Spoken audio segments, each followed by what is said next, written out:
জামাইয়ের বাসায় যাই শনিবার রাত্রে। ওখানে যাওয়ার পরে জামাইয়ের ওখানে আমার কিছু টাকা ছিল, তো টাকাটা নিতে যাই আমি।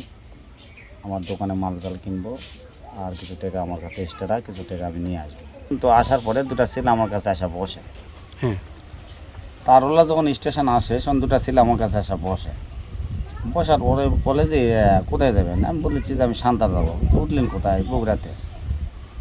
বলে যখন আলতাফনগর আসে একবার 5-7 জন ছেলে পেলে নগরজন স্টেশন পার হয়ে যায়, সোনামা করার ডাকতে সাইডে নিয়ে যায় আমাকে মারধর করবা লাগে অযথায়।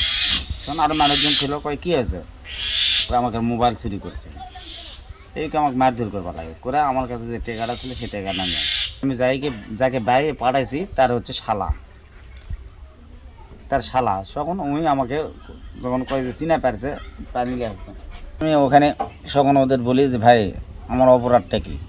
কয় আমার ভগ্নপতিকে নিয়ে যা, তুই কষ্ট কর না, তোর ভগ্নপতির তো কাজ পাইছে, সব পাইছে, আমার হতে একটু দেরি হচ্ছে, কাজ তো দিয়ে দিছে। কয় ওটা আমার ভগ্নপতি তো বলে দিছে, তোকে যেটা পাবো সেটা তোকে জব করবো।